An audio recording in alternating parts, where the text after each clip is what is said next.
Wow, it's fantastic to be here with all of you today.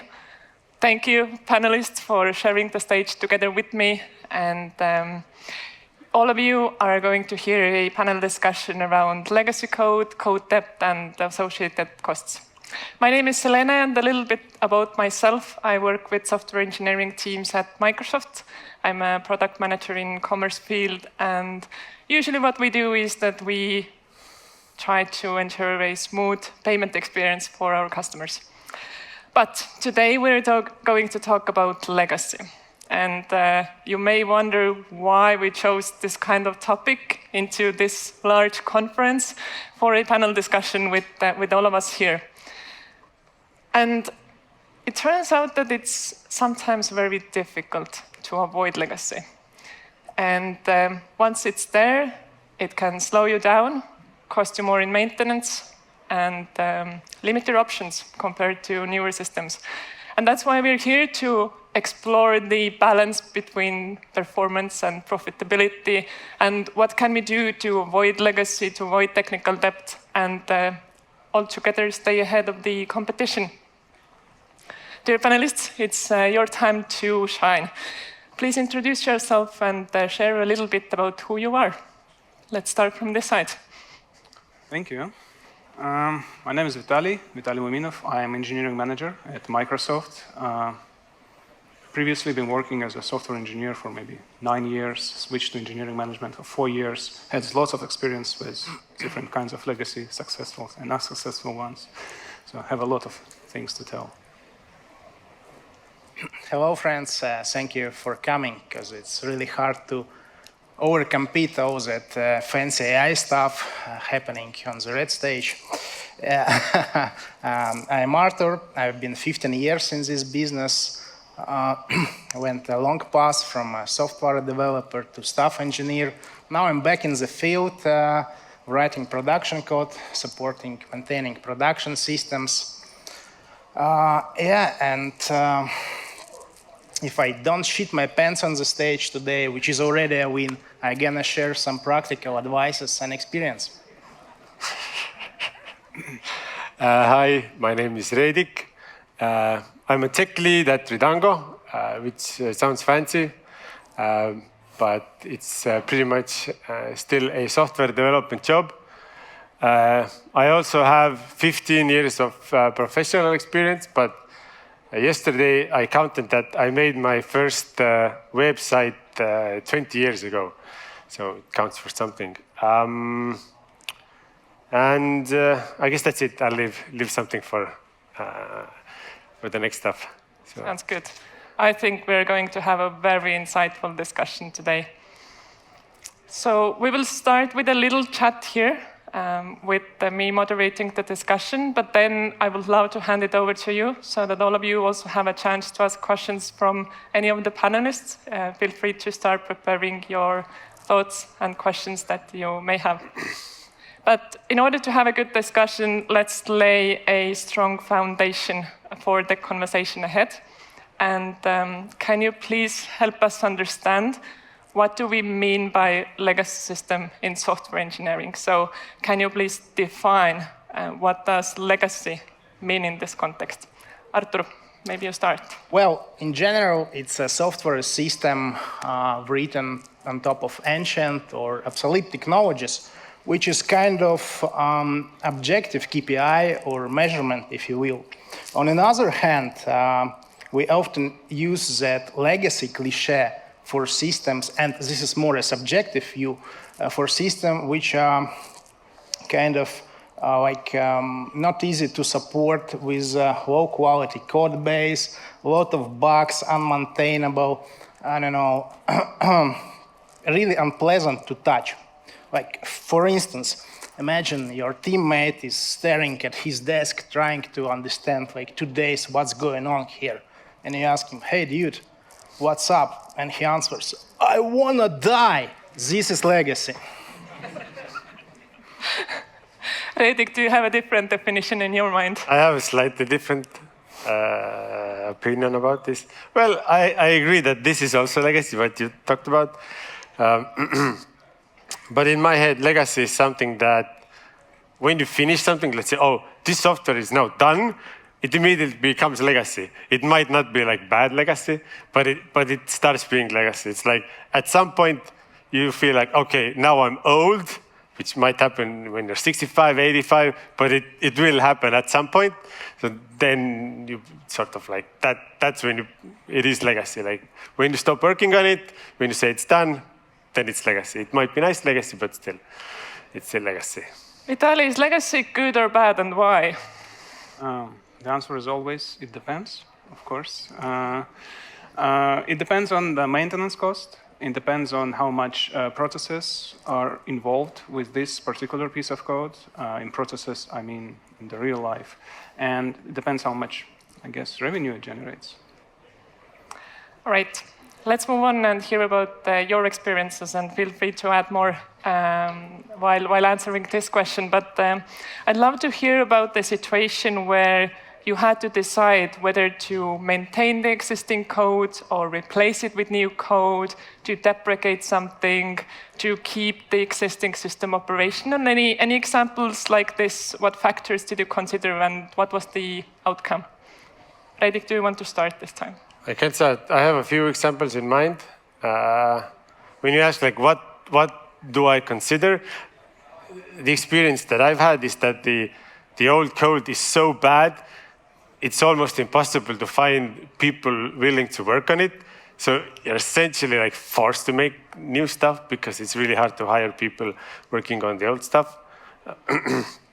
But luckily, usually like creating something fresh while you've already made something that's legacy is usually a lot easier than people think, because you already like got all the lessons from building the legacy, so you kind of know what you want to build.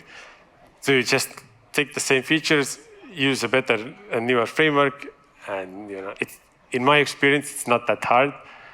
And how do you convince your stakeholders to build a new system? Well, the concrete example was like how you have experience trying to find developers working on this. How easy has it been? Like, not really easy. Well, you already have like 5 people who really want to make the new one, so it hasn't been that hard because the legacy has usually been so bad that you don't really have to explain it. You just have to tell them that I think the 5 of us can actually do it, and that has been enough. I don't really like. Just one more follow-up to you, and then we can switch to others. But if you say that the legacy has been already so bad, and then what does so bad mean? Do you have any quantitative ways to measure? It's very emotional. I mean, it's everyone who's ever worked at legacy knows the feeling when you look at it. Oh, it's so bad. It's like there's no way to measure it. It's like you could try measuring it, but there's nothing like the feeling you get inside it. Like it feels bad. It feels really bad. It's just everything takes so much time. It's really hard to understand, and I don't even know how to measure it. Maybe my co-panelists have some experience trying to measure legacy, but I really don't. All right. Vitaliy, do you have any examples of such situations? We did measure. We did try to measure the legacy, the complexity of the legacy. We did try to understand how much it costs to maintain it currently in the engineering weeks, and then translated it into revenue. But what we found out to be really useful is not to measure how much it would cost to fix something in legacy, but rather how much it would cost if we don't fix it. How much do we get pushback? How much our features are getting delayed because of this particular maintenance that we have to do every time we push some new changes to legacy? In the end, it was our kind of a trump card towards our stakeholders, and it gave us a very nice leverage to finally make the changes in the legacy that we wanted. So you measured time, is that correct? Time or money, depends on who are we talking to, yes. Lost time or money. Artur, what are some of the challenging situations where you have found yourself in terms of, do we renew the code, do we write the new code, use the existing one? I don't know. I personally admire legacy because I know how to monetize it and how to turn legacy into something like modern and latest and greatest.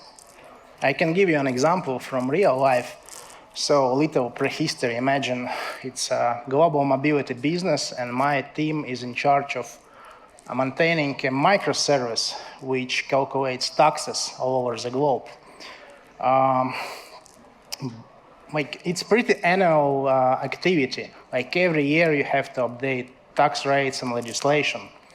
And it took like 3 developers and almost the whole tax year to handle that amount of work. Well, definitely the code base needed some love, and when we applied a set of refactorings and modernizations, now it takes just 2 developers and 6 months to handle the same amount of work. In addition to that, we introduced DSL, which is domain-specific language, which basically means you can read your code as, let's say, plain English. And now, our business people and tax experts even participate in pull requests. So we can get instant feedback like, this is shit, this is no-go, this is absolutely no-go, and so on. Even more, these guys creating pull requests because it's so easy to understand this code, how it's structured, and we review them. So is it a win? I think in the long run, it's a huge win. Does anyone have any additional thoughts, or we can move on? Let's move on. So, so far we have been talking about legacy issues and dealing with issues, dealing with feeling bad. My next question is about how can we avoid feeling bad? How we can avoid such situation ahead of time, and what we can do to prevent being in the deepest hole in terms of legacy. Reedik. Oh, me again. Before I made an example of like people grow old and code grows old. And one thing that I always tell others and try to do myself is always be refactoring. So when you work on the code, you always try to refactor, make it better, update dependencies, keep it up to date. Similar to like how we should do with our bodies. You should keep it in shape, fit, get good nutrients, so that when you do get old at some point, it's not as bad. Like you've already done the work ahead, preparing to get old. Same with code. You keep it as good as possible for as long as possible, so that when it does become legacy, it's not that bad legacy. But you have to like all the time just make like nice little small improvements as you go along. I think that's the best way and actually the cheapest way. So you don't have to take big chunks out of your work to refactor big chunks of your code. One step at a time. Yes. Vitaliy, what are your thoughts on this? Yeah, I agree with one step at a time. Legacy is something that will always be there, and you learn to accept it. The more older you grow, the more experience you have, the more you understand that there is no escape. There will always be this legacy code that makes you feel bad when you work with it. You always want to change it, but that actually means that you grew, that you outgrew this level of, I don't know, software engineering that you used to be when you were writing this code. What really helps, I think, is actually testing. When you cover everything with tests, later on it's very easy. It makes it easier to introduce changes, to implement additional features on top of what's already there. So that's what I think. Well, software is like a living organism. You have to take care of it.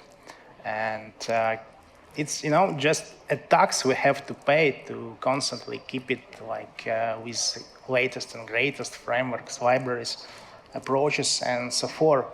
But could you imagine a restaurant business, right? And they do not stop a restaurant once a month for a week to clean up the kitchen. It's just part of a workflow. So all these refactorings, Boy Scout rules and improvements, whatever you name it, just must be a part of a workflow. And it's either continuous improvement or continuous degradation, in my opinion. Yeah. I always think about this engineers who had to come back to work when COVID started, and then we suddenly needed this COBOL skills where no one possessed. And imagine their feeling working with legacy system that was written, I don't know how many decades ago. But they had a goal, so maybe every time one works with legacy system, one can imagine that they're solving the world problem, and that would make it easier. Let's maybe get a bit more specific here to get out, like, what do we actually do differently? I'll bring an example. So how do you avoid a situation where only a few people from your team, or maybe one person from the team, can maintain a particular system? So how do you avoid the situation where you don't actually have people who can take care of the system once built? That is critical. As a manager, I aim to not to allow this to happen.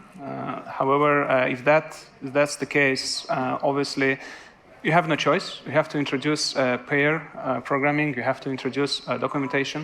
You have to introduce test coverage and mandatory pull request reviews. So you have to spread the knowledge. You must not let all the knowledge concentrated on one person and let it be the buzz factor for your company.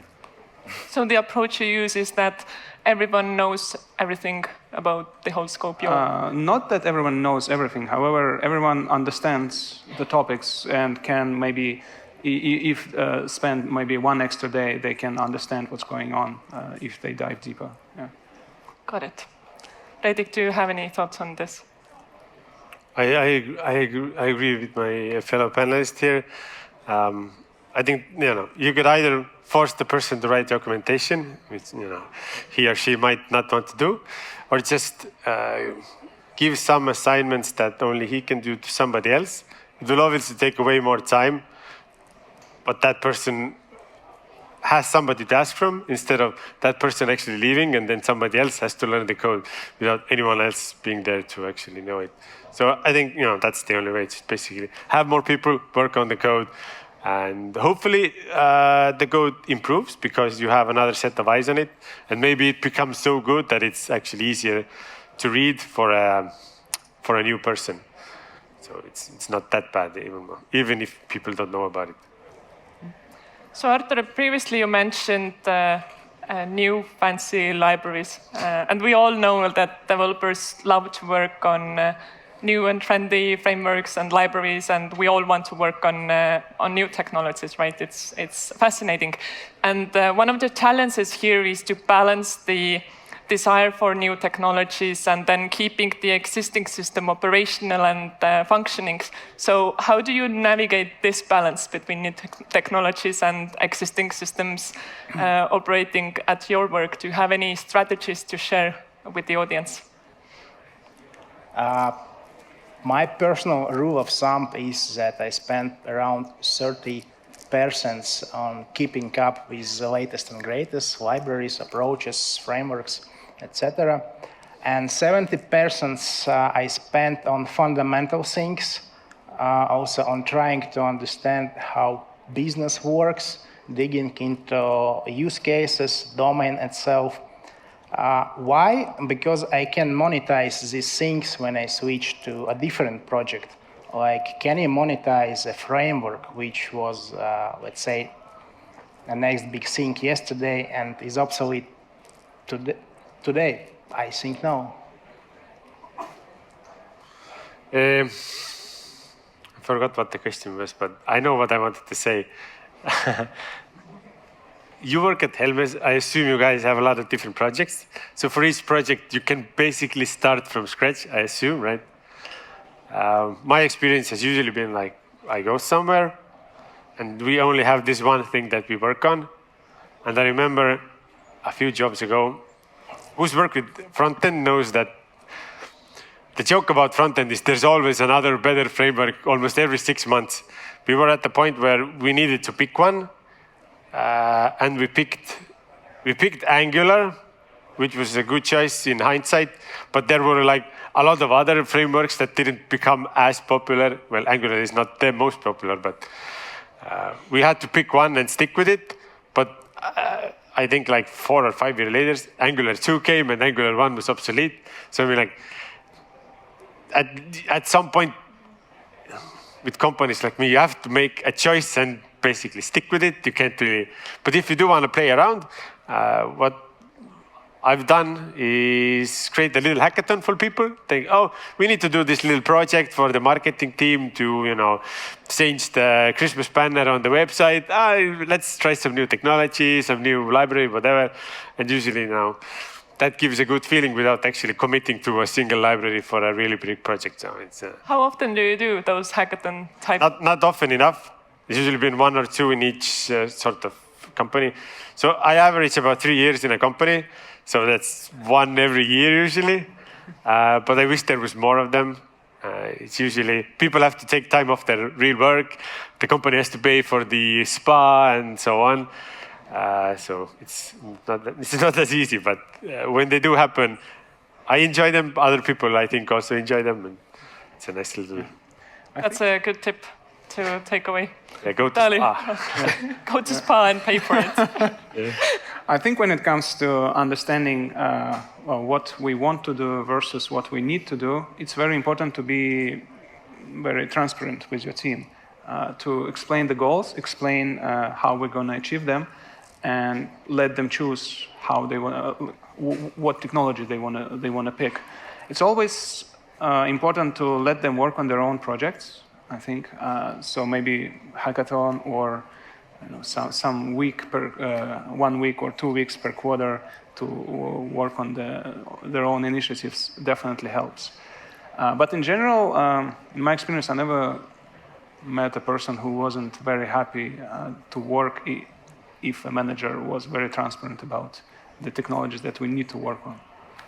So you think it's about the manager's convincing skill, communication skill? It's not even convincing. Yeah, it's about just being transparent. And people, I mean, people are smart, right? Generally, so they would understand themselves. So, you don't even need to convince them. Yeah.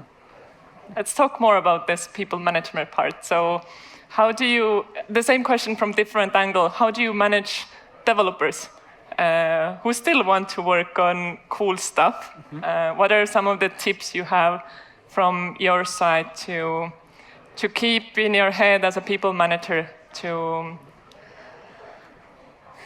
That's a tricky question. So first of all, you need to have a clear picture. You need to understand what technologies are out there. Perhaps in some areas, like in web development, technologies evolve every minute. In some areas, they maybe take years to evolve. So you need to understand what's happening, what projects do you have on your own in front of you. And perhaps this actually, several times, it was a very good idea that came from my engineers to implement a certain part or certain feature using a different framework, and it would really fit in.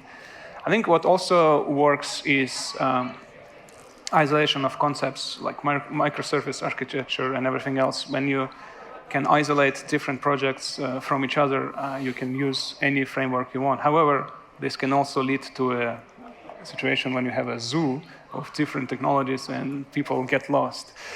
This is also dangerous. So everything must be taken into considerations, and you should not work only on the older technologies, but you should not also work only on the newer technologies. It's truth, it lies somewhere in between. I will have one more question for now, and then I would love to give the opportunity to you. So bear with us, just one more question for now, and I'll put a completely different hat on us right now, right? So at the end of the day, the software we build it to provide value to our customers.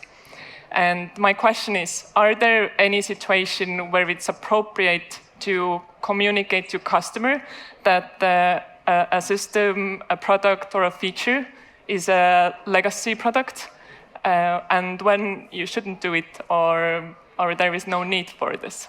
Yeah. I have a real-world example, actually. So I was working in one of my previous jobs, and it was a marketplace. So in marketplace, we have payment integrations, right? People need to pay.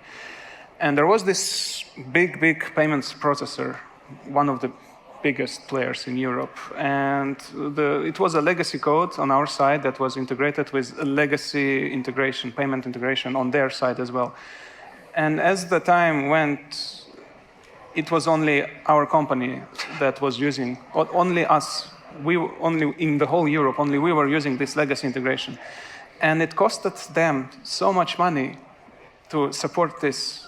So they actually had to reach out to us and tell us explicitly, hey, this is a legacy, we will pay you money so that you stop using it, all right? But you stop using it in 2 months. We say, yeah, sure, free money, right? And we did it, yeah. So they communicated to us that piece of software is legacy and we need to switch our integration, and they even offered us some remuneration for that. Yeah. But we did it in a month and a half. We were very motivated to work on it. I wonder why. Money hungry. Any other examples about our customers?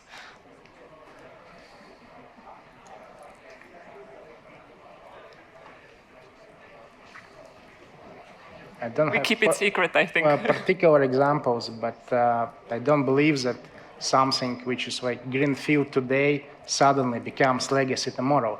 It's more a cumulative effect, and software has some life cycle. And we all know that, for instance, this framework will be out of support in 2 years, and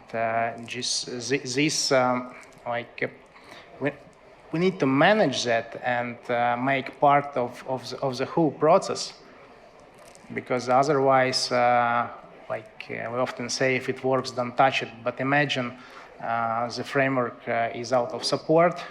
Now they found either critical bug or some critical vulnerability. Now what?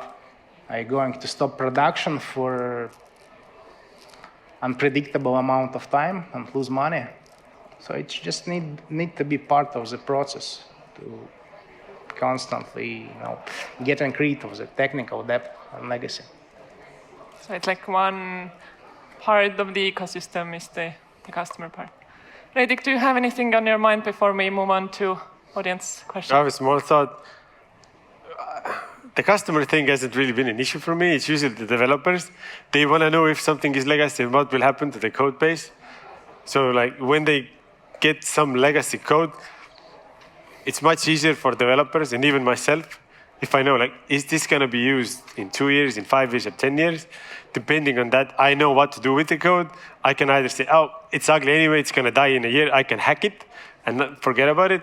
Or do I need to actually start making something nice because it has to last for another 8 years? So I think first developers, and if the developers know what to do with it, the clients are business problem, not a developer problem. So I'll leave it to them.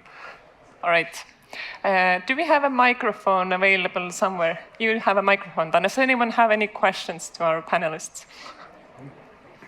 Quite a few. We can take 1, 2, and then 3 from there.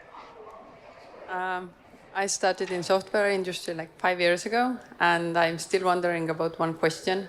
How developers get away without writing unit tests? Like, I have been working in several projects, and many of them don't have unit tests. Like, it's kind of normal to not have them, but how and why? I'm still wondering. Well, first of all, it's not normal. Sorry to bring you this.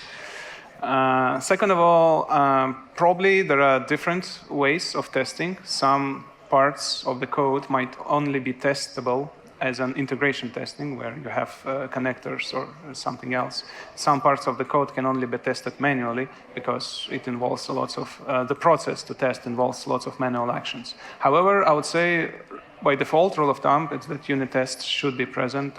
People should be able to test code on their machines before pushing it into Git or anywhere. So it's more of an exception. But yeah, in general, in every industry, you have, incompetent doctors, incompetent car mechanics, and the same goes with developers. I want to say something in defense of developers. I think developers want to write unit tests, but usually it's like oh, we need this feature really quickly. Can you do it really fast? I'm like, yeah, but I might not be able to make all the unit tests. Yeah, that's fine. We can do those later. We'll start writing tests once we have enough money, and that usually never happens. So that's why they are not made.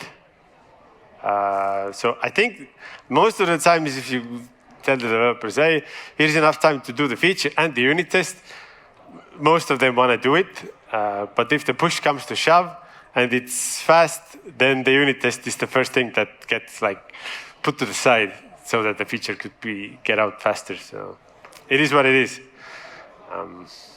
That's true. I hope you got some thoughts to your question. We had a second question in front of us here. Hi. Do you measure the technical depth objectively somehow, like quantify it? Okay. Yeah, we do. We estimate the work required to fix certain bug or introduce a more flexible piece of code to the legacy. And if we don't know how much it will take, we estimate the time that it will need to be researched. So we put maybe a week or two just to research the required change. But yeah, we definitely estimate the tech debt, and we dedicate a certain amount of time per hour sprint for the tech debt. Yeah, there is a whole set of tools called continuous code inspections, like for instance SonarCube. And if you attach it to your code base, they can show you all the like bad places and even give recommendations plus estimates how much does it take, how much it's going to take to clean up the code. So I would recommend to stick. I personally work with SonarCube, but there are many of them. We also have SonarCube, so it's pretty out of the box. You just put your code in there and magic. So. And in addition to that, you also see graphs how your code improves. Historical. With every merge. We had a third question on the side up there. Yes, hi. I had two questions, but you stole one of them. It was when do you make the decision to actually rewrite something as opposed to maintain? But the second is a follow-up to that. So you make that decision. How do you approach it? How do you do it? In my experience, what worked the best was doing it in smaller steps. If you think about the steps that you need to make in order to go from current code to the improved code, and you think that they're small enough, they're not small enough. Think smaller, make even smaller steps, because working with legacy is always time-consuming. And celebrate every success, work through every milestone, thoroughly cover everything with unit tests, and that will work out.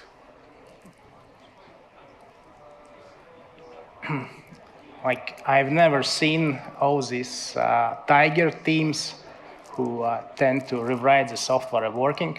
It's like first. And second, there are problems you just simply cannot solve by rewriting. Like, imagine now I want to be a world-class hockey player. It's like game over. I should have started when I was 5, because time is a factor. And then it's easier to rewrite. But if you stick, if you make all these refactorings and taking care of software part of the process from the day one, then you can avoid this issue.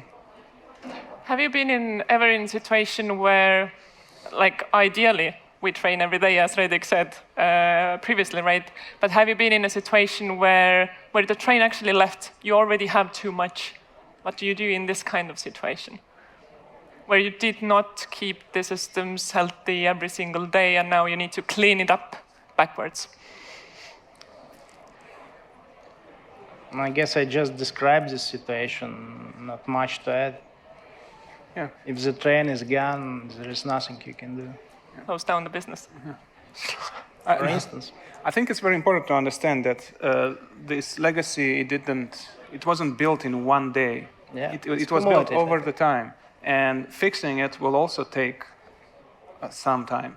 It's just about making more focused changes and perhaps also changing business processes, which might be even more time-consuming than changing the code.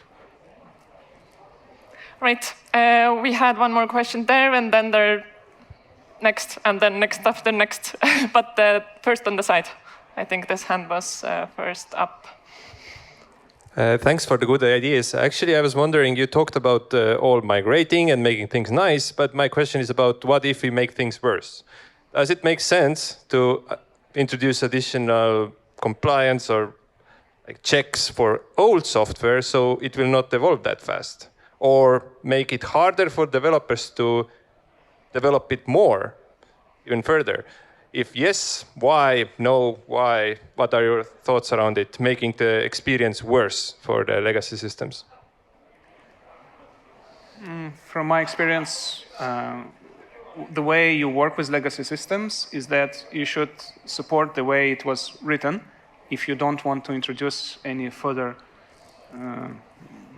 problems. I don't think it makes sense to make it worse for engineers. For me as an engineering manager, I want engineers to be happy. And I don't want them to feel bad working with legacy.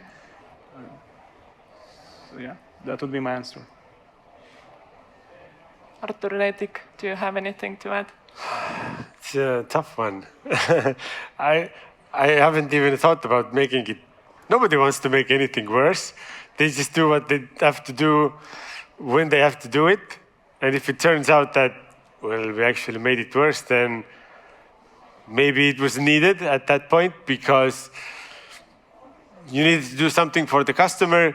Maybe you made a little bit of money and you made the code worse. Maybe it was worth it. I don't know. Like sometimes you have to drive a car from point A to point B. If the wheels fall off when you get there, then, I mean, it served its purpose. It's now dead, but it's still there. But I wouldn't like necessarily intentionally just make it worse without any sort of reason being there or any payoff. Also, one of the tools which could help potentially is having like pull requests. So you make sure that shit doesn't hit production, at least to some degree.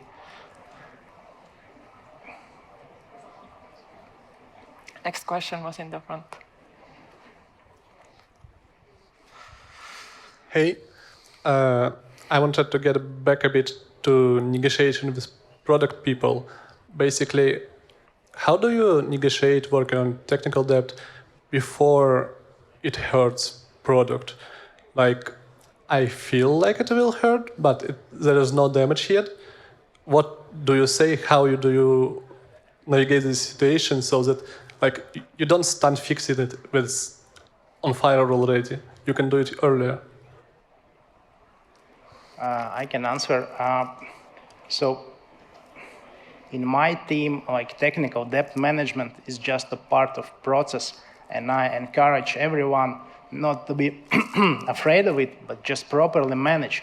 For instance, you have to save the world yet another time and ship some 5-minute fix to production.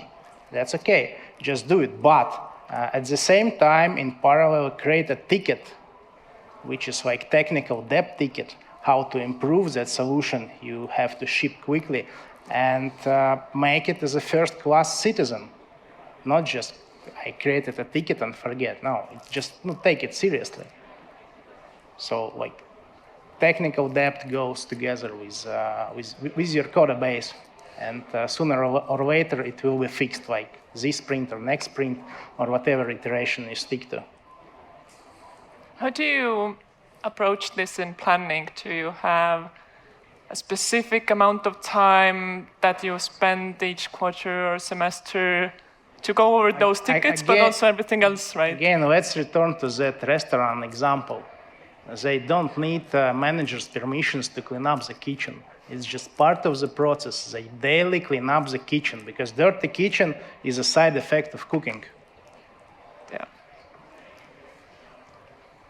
Yeah, but in your metaphor, like cleaning the kitchen doesn't bring the money.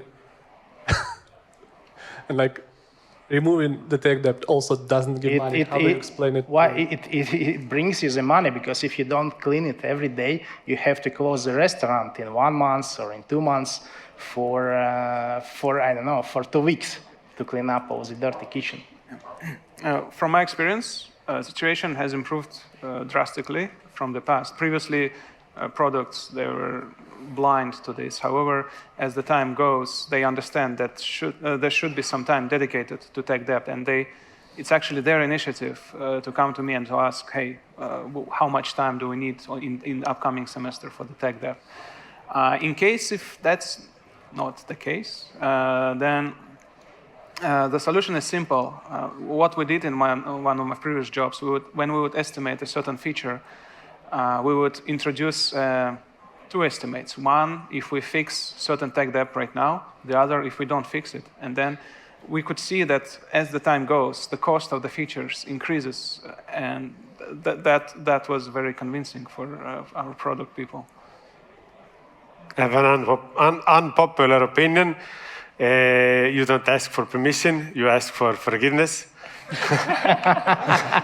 So basically, whenever somebody asks, oh, how long does it take? You say, 20 hours, but it only takes 10, and you use the other 10 to actually refactor or make it better. Nobody really has complained ever. So, but that assumes like everybody puts some sort of like a buffer in between their work. You just you have to do it at some point. You just might as well do it while you do your real job. You get your features done. If you get them done in time, nobody really is like, oh, could have you done it in 10? Well, maybe, yeah, but I did it in 20 and you were okay with it. So it's usually fine. I mean, if you go and ask, can I have 1 week to fix the bugs? You're like, oh, maybe in a year. So it's just, that's a good approach. And my radical opinion is that you don't need anyone's permissions to do great work, great quality work. The same like with surgeons, you can tell him, hey guy, don't wash your hands, I'm in a hurry. Most probably he'll abandon your request. And one more thought that you mentioned, right, was education. Educate your customer about the need to clean up the kitchen, educate your product people to understand what needs to be done, because they might not know. And if you share the information, then we can all work together. There was next question somewhere in the middle. Yes, I see your hand now. Thank you. Thanks. Thank you.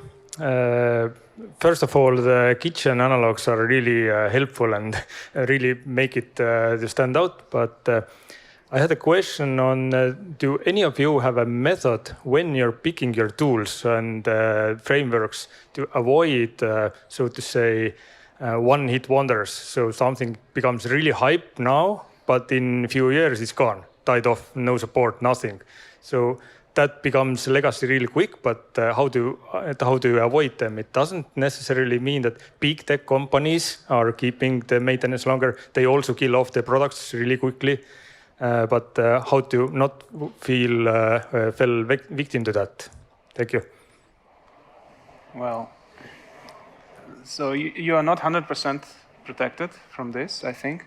Some tools can just drop their support immediately, tomorrow. And I don't think there is a 100% way to make sure that this won't happen. However, as a general rule, we would pick certain versions of certain framework that have LTS of a certain period. And we would just follow and schedule upcoming work to upgrade to a newer version for the next semester or for the next year. And that's just part of tech debt and part of our planning sessions with our product people. Yeah, in addition to that, at least in the .NET world, there is a so-called .NET Foundation, which is organization. I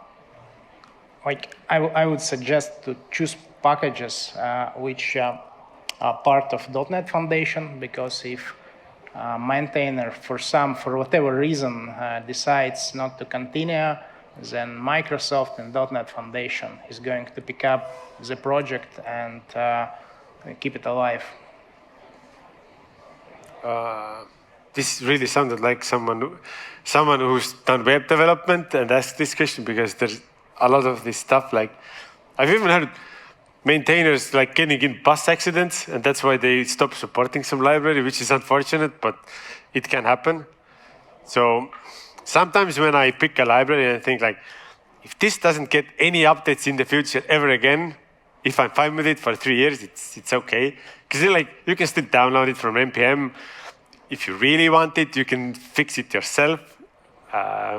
But like, if it's a big framework, you can usually tell if it has like a lot of users, a lot of like Stack Overflow answers. It's pretty safe to pick. But the small ones, it's usually something trivial, so that if it's not even supported, it's not a big deal. So you can use it for 5 years, maybe switch it out later, but by that time it has paid for itself anyway. So, do we have any more questions? One in the front and the other from the side. Which are you? You're going to be first. All right, simple, practical question to put all the ideas into one question. Are you using Java? If yes, what version? And how do you keep up with the version updates? .NET. The same. oh, we have Java. I personally don't like it, so recruiters don't call me and say, oh, hey, you want to do Java? I don't want to do Java, but we do have Java. I don't know even which version. We upgraded from 8 to 13 or whatever it's called. I think 21 is the latest. I don't know, it's hard work. You just have to do it.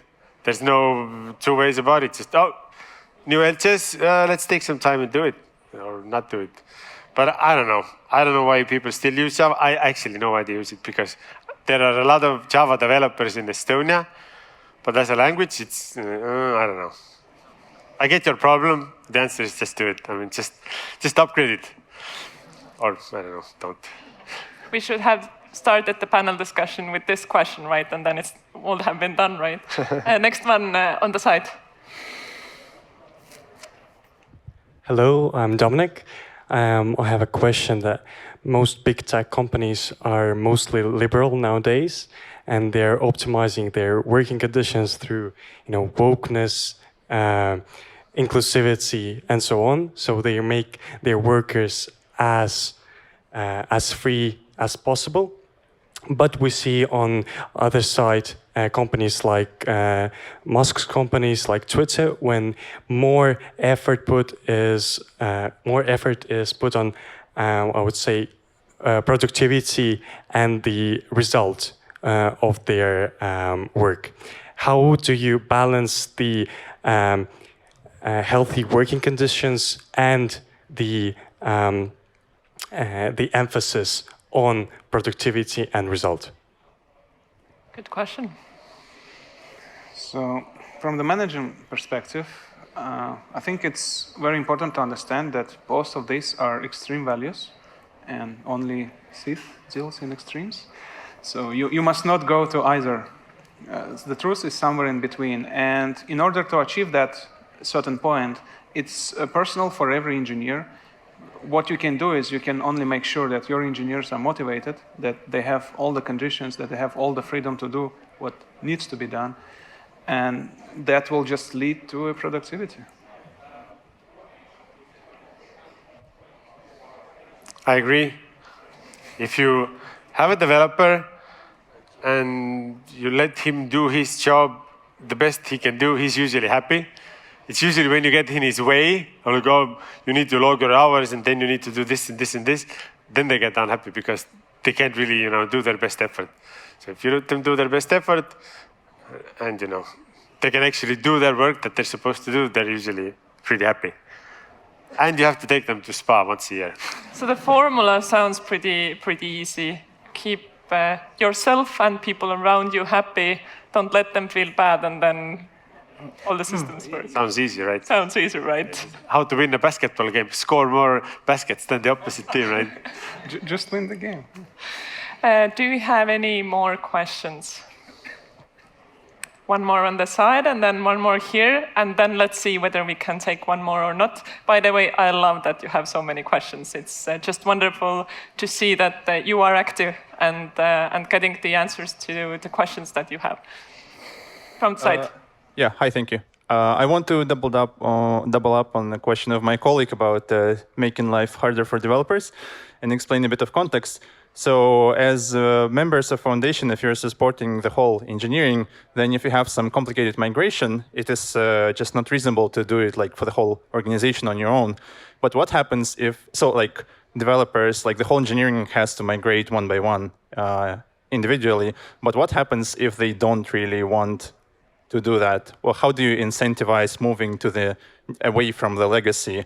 And like one of the strategies that we are considering is making life harder so that developers wouldn't stick to legacy. And the thing is that sometimes, very rarely, development is needed there, but even without it, like that one time it happens, it's just a complete headache, and it is really, really costly, but just it's really hard to sell to everyone that it is actually very expensive. Changes like this should be driven by business value, in my opinion. Therefore, when you involve a business part into this, it's very easy to manipulate the priorities after that. So if you're able to, if you're able to explain the need to change from a money perspective, then it should be much more easier. Yeah. Hang on. Did I get this correctly? The business doesn't want to change, or the developers don't want to change? Wow.